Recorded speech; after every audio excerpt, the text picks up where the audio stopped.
একজন ইহুদি ছিল যে হুজুর সাল্লাল্লাহু আলাইহি ওয়াসাল্লামকে ভীষণ ঘৃণা করত।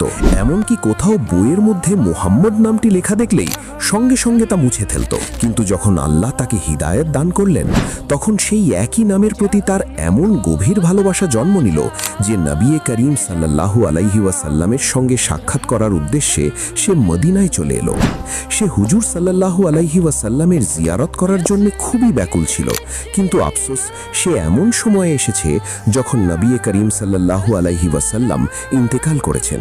তখন সেই ইহুদি হযরত মওলা আলী রাদিয়াল্লাহু আনহুর কাছে গিয়ে বলল, আমাকে হুজুর সাল্লাল্লাহু আলাইহি ওয়াসাল্লামের মোবারক দেহের কোনো একটি কাপড় দেখান। কাপড়টি পাওয়ার পর সে প্রথমে তা নিজের চোখে লাগালো, তারপর চুমু খেলো।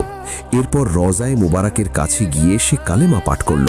তারপর দোয়া করল, হে মওলা, যদি তুমি আমার ইসলাম গ্রহণ কবুল করে নিয়ে থাকো, তাহলে আমাকে এখনই তোমার প্রিয় নবীর কাছে ডেকে নাও। এ কথা বলা মাত্রই সে হুজুর সাল্লাল্লাহু আলাইহি ওয়াসাল্লামের সামনেই ইন্তেকাল করে ফেলল। বন্ধুরা, এভাবেই ছিলেন নবীর সত্যিকারের আশিকরা।